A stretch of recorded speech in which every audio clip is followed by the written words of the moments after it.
Hey guys, Gemma from ASD Rocks.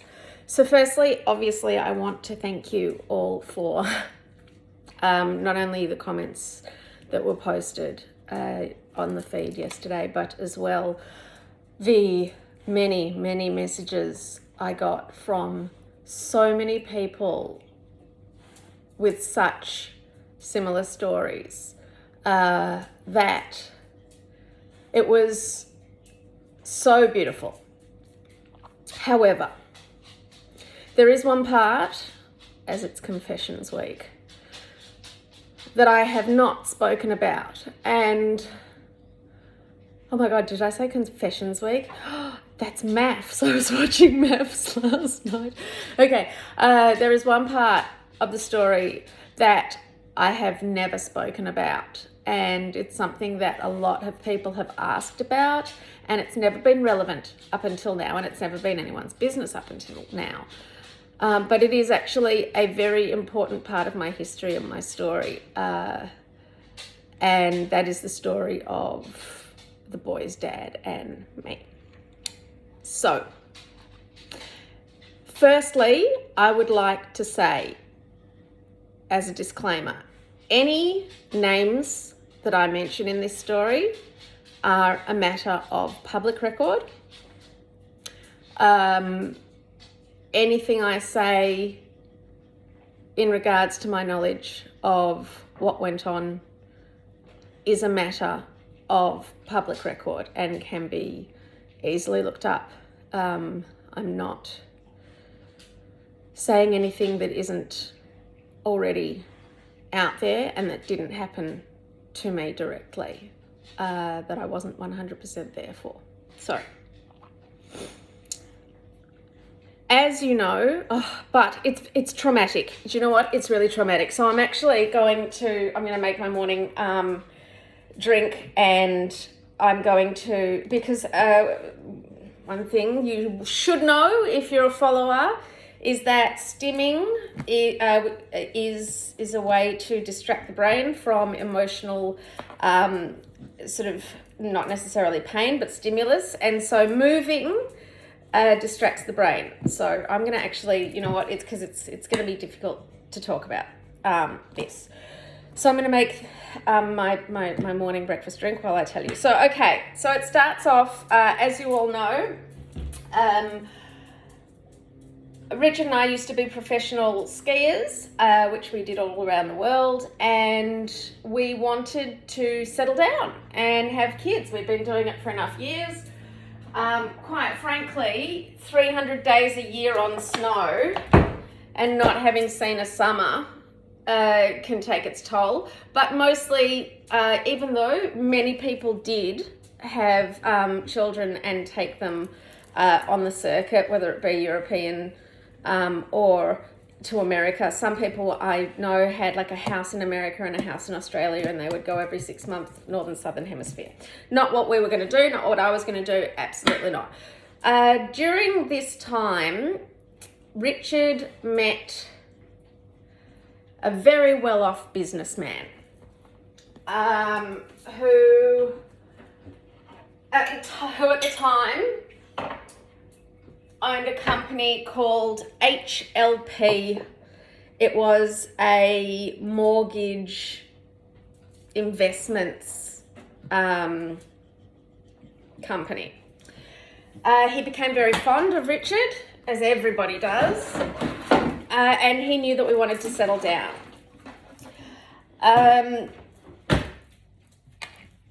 So Peter offered Richard a job to work for him in his company,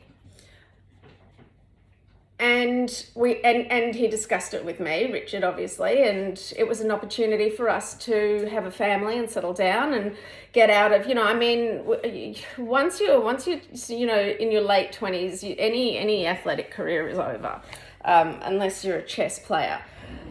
So, Richard went to work for Peter Berlowitz at HLP Mortgage, whatever it was. And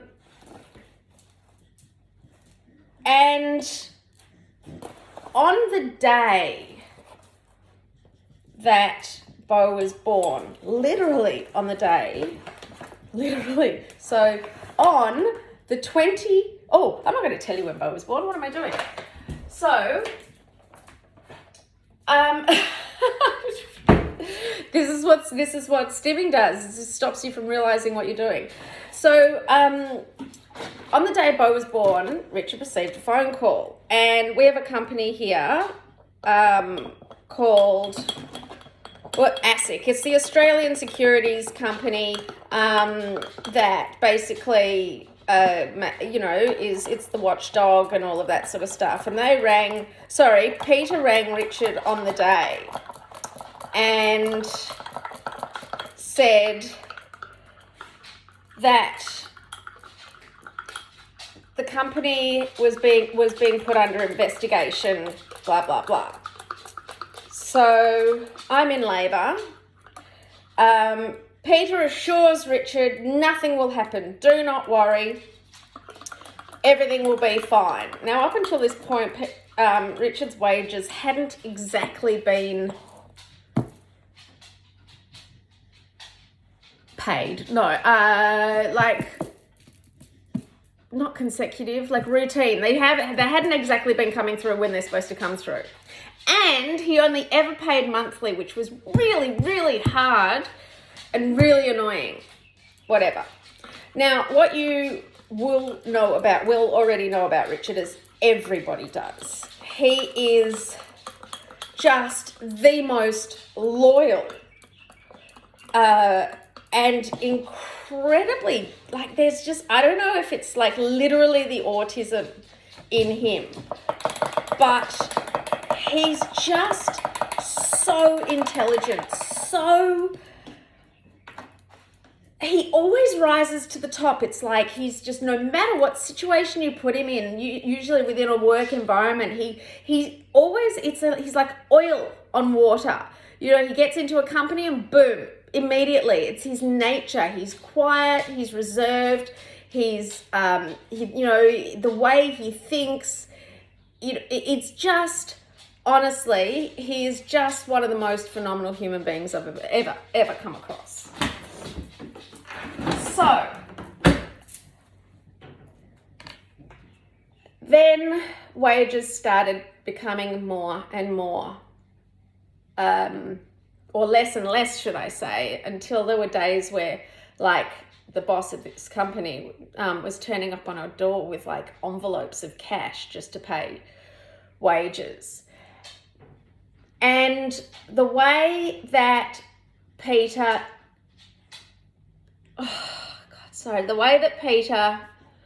convinced Richard to keep going with him and whatnot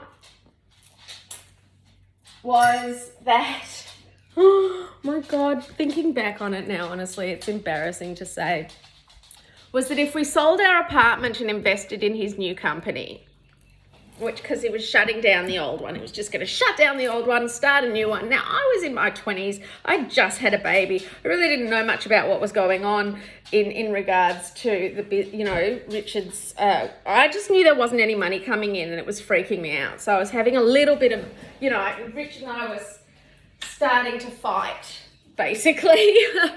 And anyway, long story short. Ultimately, we invested absolutely everything in this Ponzi scheme that Peter Belowitz started up, and one day ASIC knocked on our door with badges, they don't make appointments, and started asking all these questions about all these people. Within days, everything was frozen. Not our accounts, because he was just an employee, so it wasn't, but we hadn't been paid in years, right? And we'd sold everything we had and invested it into, which is what this guy did. That's exactly what he was good at.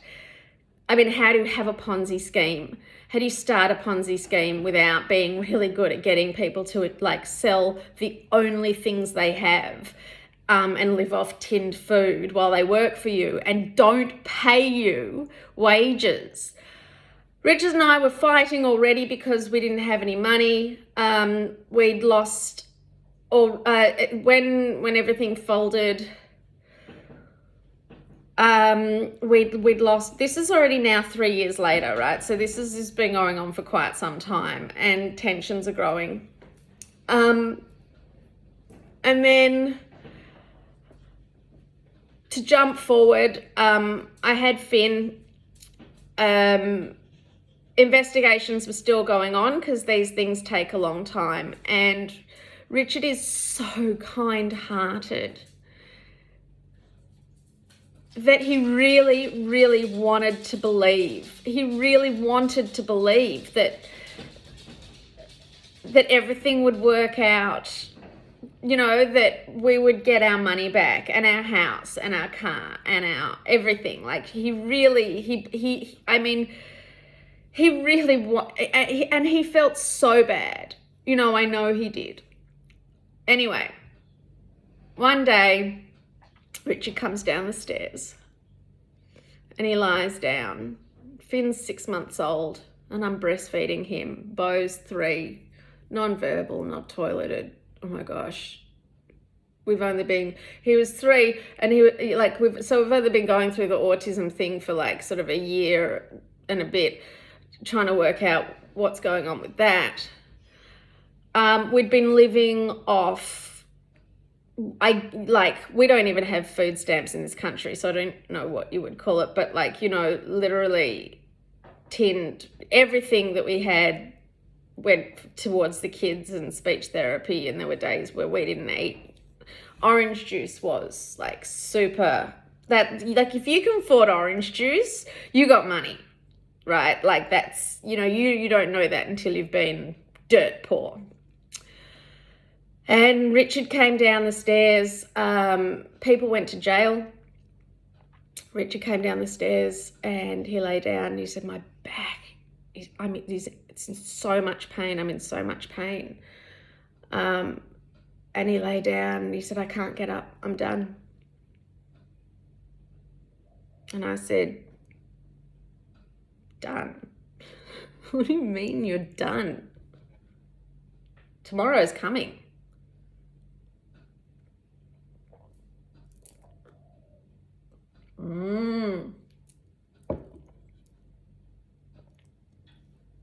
Actually, it's not that bad, but it's really, really, really, really good for you. Yeah, there's no I'm done with a 6-month-old baby and a 3-year-old completely like severe autistic child. But he was done. And an ambulance came, took him away. And I was left at home with no income, 2 very young children. One, as I said, you know, obviously Bo being severely autistic, and no ability to pay any bills, buy any food, or, you know, keep the roof over the kid's head.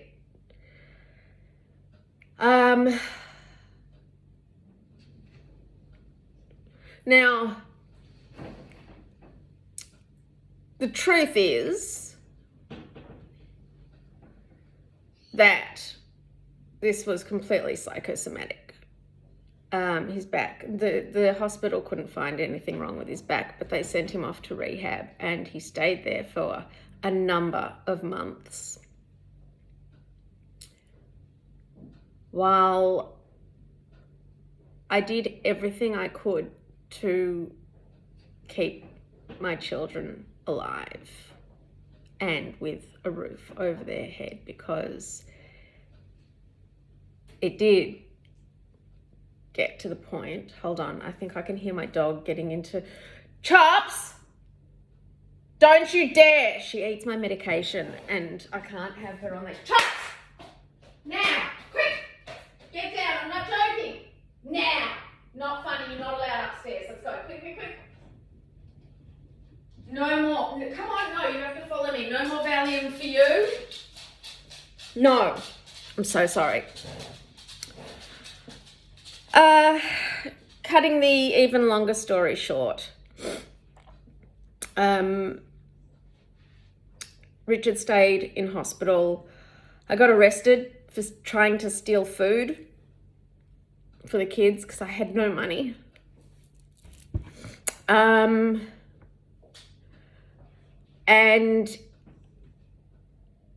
I was broke. I mean, literally, like,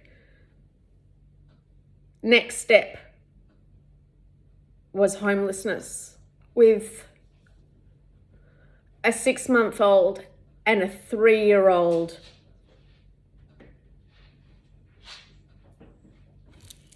autistic toddler.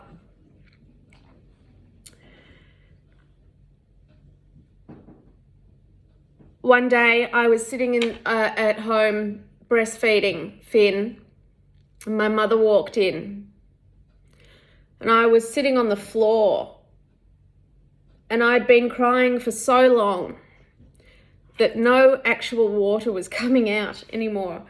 I was just like,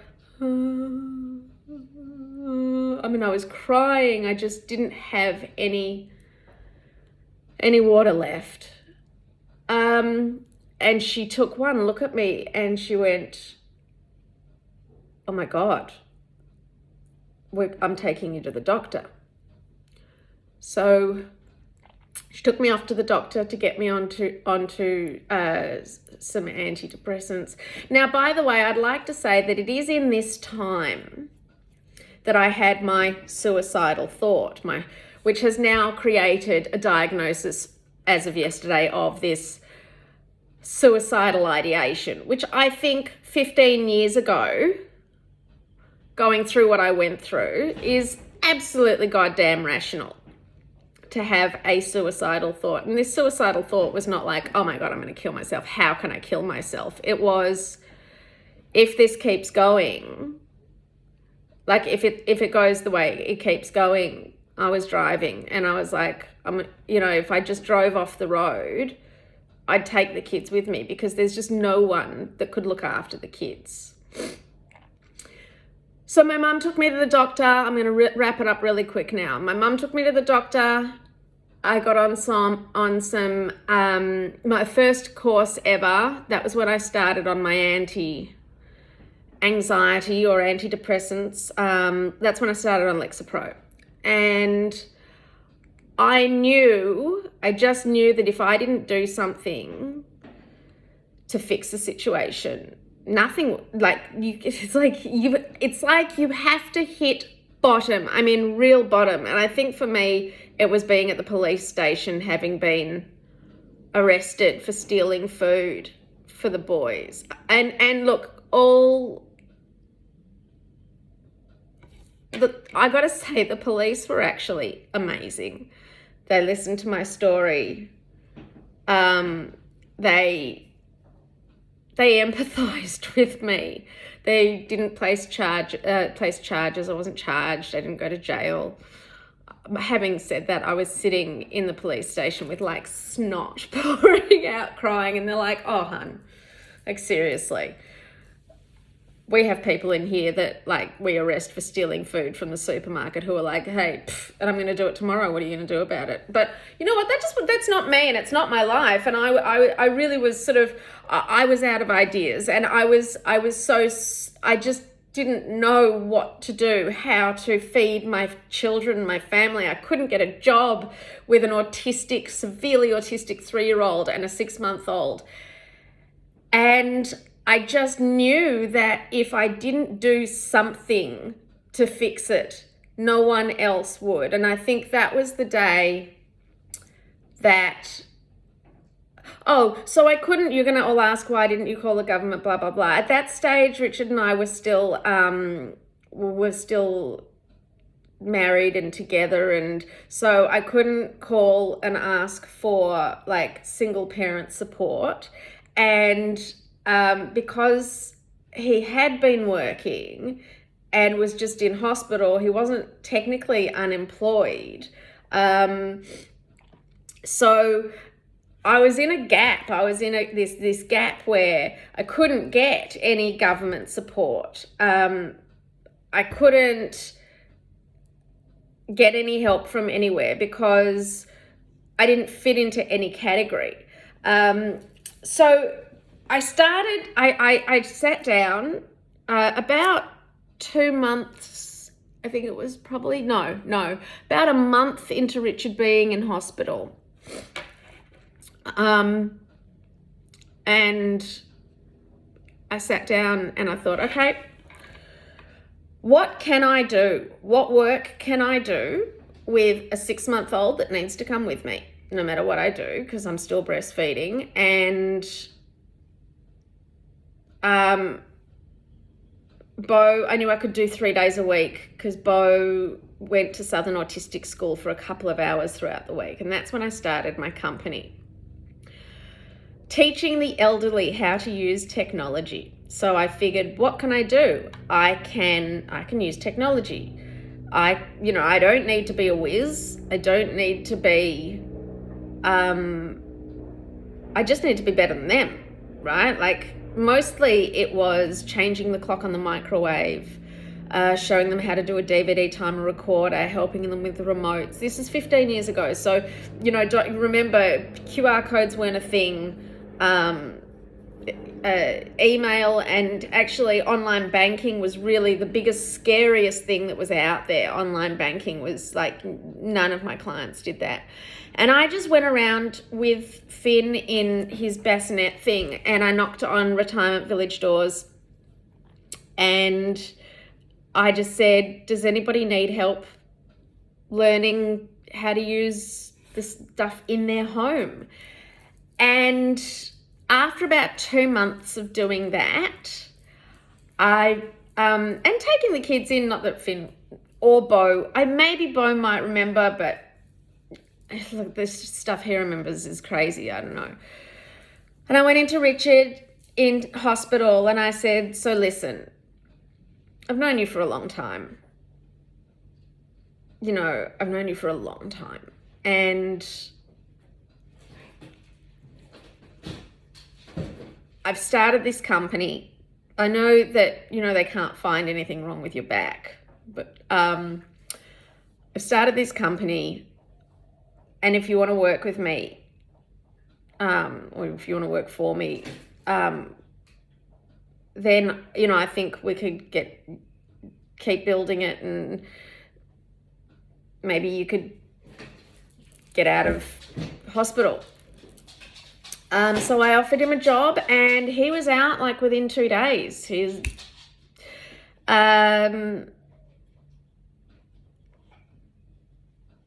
So we did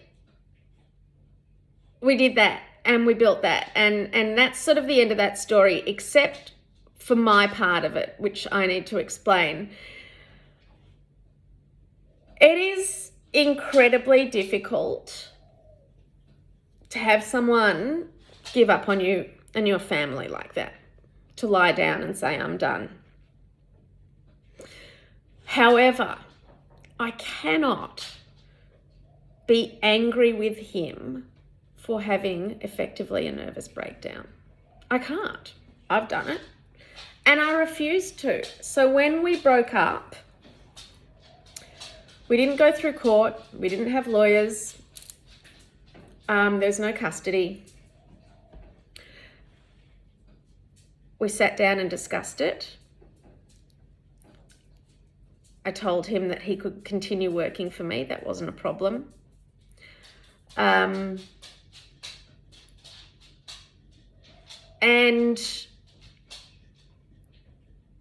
we've remained incredibly good friends ever since. but I do have trust issues. And don't think that over the last 15 years we haven't discussed, you know, everything, and that we haven't sort of seen eye to eye and had our moments where we've spoken about it and really sort of tried to sort of whatever. I don't know what I'm trying to say now. But look, that's the story. We are not together in the biblical sense. I do not blame him for what happened. I blame him a lot for what happened before he had his nervous breakdown, because I was yelling and screaming at the dude to leave this. It just was fishy to me. But again, now we're going back 20 years ago. So you know what? I just got to let that shit go. But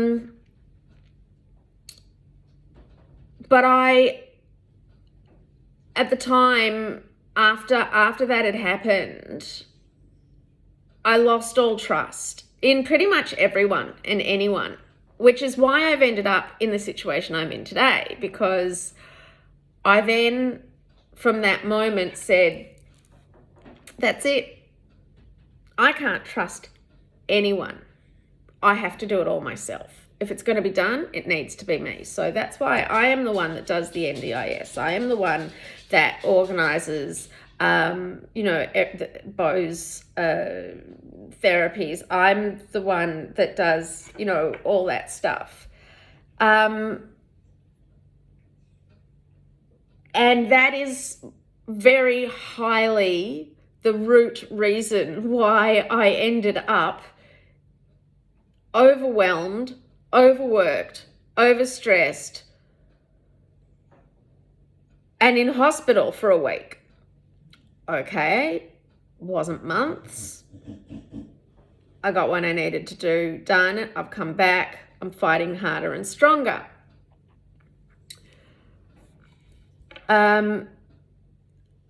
But the point is that Richard is a good guy. He's a really, really good guy. I really like him. And I know that, he loves his family. And ultimately, in every sense of the word, we are a family. We make decisions together about what is right and wrong for the kids, because he is the father and I am the mother. And that will never change, whether we are married or not, whether we are sleeping together or not, okay? He loves his boys so much. You know how much he's here. You see, every minute he can be here, he is here. Now, he still works for me, which is great. Actually, he works for him now because I got rid of that. I got to him, so he has control and has something of his own. And I'm doing this because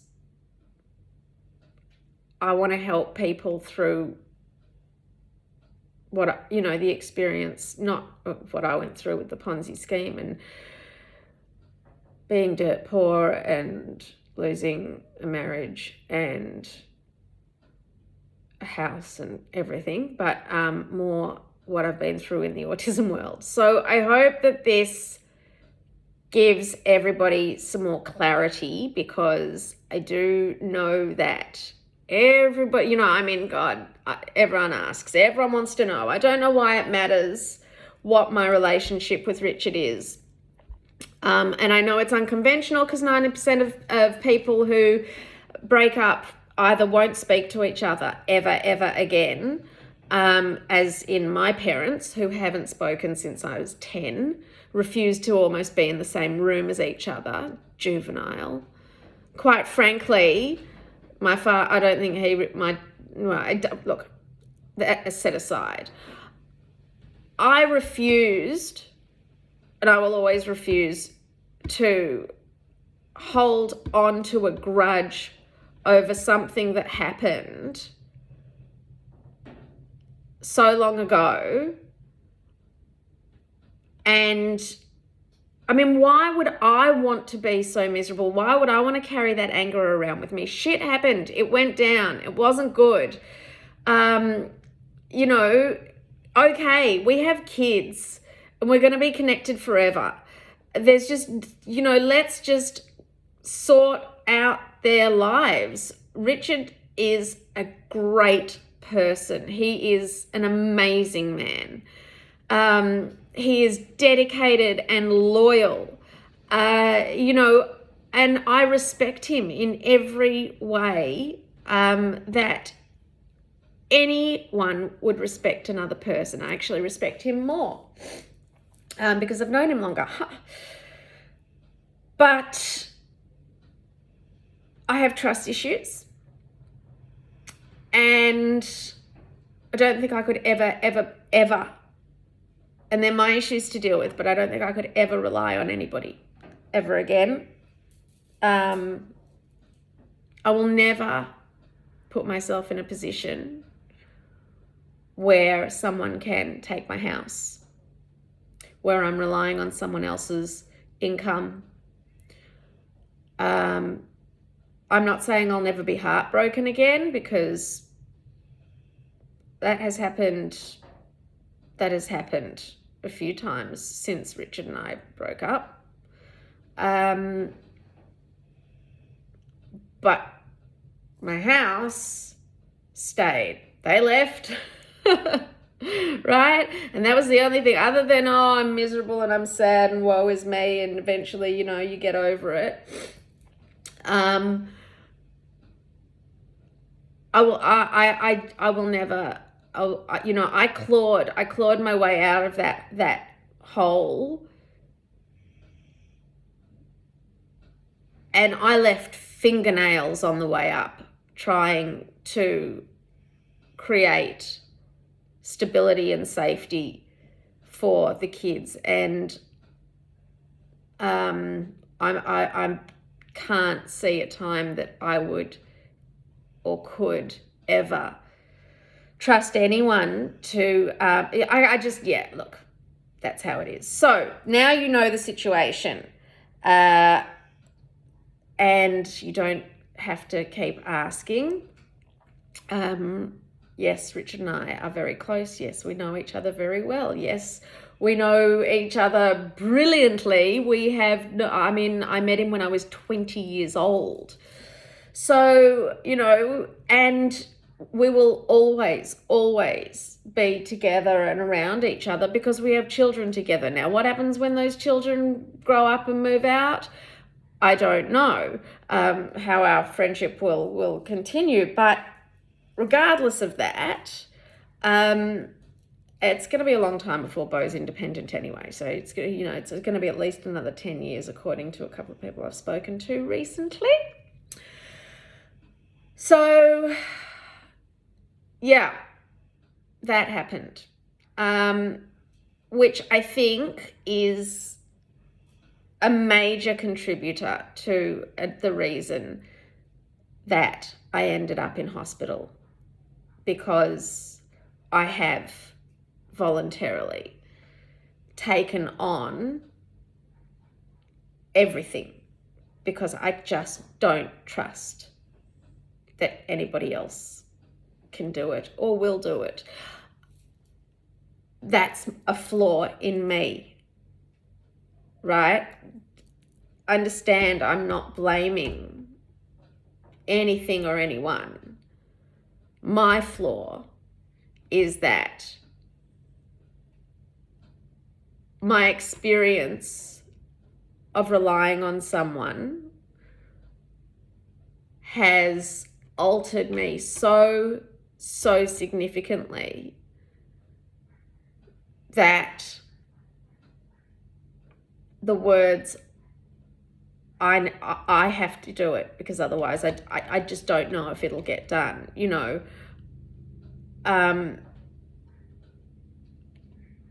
I need to take him for, you know, I need to fill out the paperwork because I've been doing it for 15 years. Who else can do that? You know, I have to do everything. I have to. I don't mind doing it. Don't get me wrong. But yeah, it is all on me. And there's a reason it's all on me. And that is my choice. And I am trying so hard to get help. You know, I've been in therapy for a long time trying to sort of undo the damage that I've done to myself by not being able to trust anybody. So yeah, that is, I think that it is a really important part for you guys to know, because other than the fact that everybody constantly is always asking about the relationship between Richard and I, other than that, it was never anyone's business or whatever. But now, after, you know, being so overwhelmed and ending up in hospital and being so completely just, I don't know what the word is. This is part of the story. There is a reason that I am so overwhelmed and that I am so completely drowning and tired of fighting. And if you add that to the story from yesterday, once again, I think it's okay that I went cuckoo for a week, but I'm back and I was showered. Look at me, here I am, day 2, drinking my revolting whatever this is, vegetable juice thing. I got work done yesterday. I will get work done today. We have some massive things going on with Bo. I need to find him a wheelie bag. I've already taken a video of that for you, but I just wanted to get this out of the way and let you know. Now, you guys, honestly, if you're a long-time viewer of ASD Rocks, if you've been here for a while, you now literally know my entire life story. Welcome. And maybe, you know what, now that some of you do know how horrific some of my journey has been, or maybe if you're not an ASD rocker and you're coming across this and you've been one of those people that has just been, you know, rude, just rude, maybe you'll step back and go, oh my gosh, you know, maybe I won't write to this woman and tell her that her voice is annoying, because I'm really sorry. I have done a lot in my life to try and change so much, but there are some things I can't control. And if you don't like the sound of my voice, you are very, very welcome not to watch these videos. ASD Rocks, guy.